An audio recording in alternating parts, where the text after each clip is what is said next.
Ehem, ehem. Salam satu dunia. Alhamdulillah, hari ini Jumaat 2 Ramadan 1447 Hijrah. Masih ada kesempatan lagi untuk beriadah di taman ni. Sebab hari ni tak ada job kan. Bila tak ada job, kita buatlah senam-senam ringan. Okey. Yang bestnya, taman ni komplit. Ada tempat permainan kanak-kanak dan juga tandas awam. Padang cergas. Harap-harap kita pun semua akan menjadi insan-insan yang cergas. Di dalam bulan-bulan puasa macam ni kan, kita buat senaman-senaman ringan je.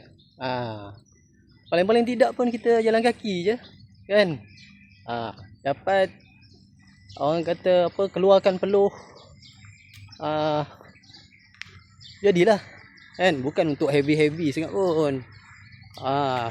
Santai-santai je. Macam aku suka bawa dumbbell. Aku suka bawa dumbbell bila aku berjalan.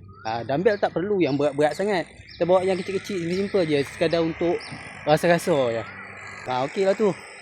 Tak perlu untuk berat-berat sampai 10 kilo ke, tak perlu pun. Kita bukan bodybuilder.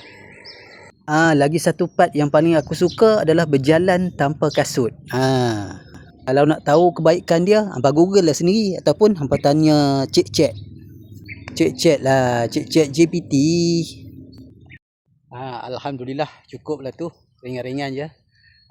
Sebelum Cik Oli mengundur diri, ada satu pantun berbentuk soalan. Pantunnya berbunyi begini.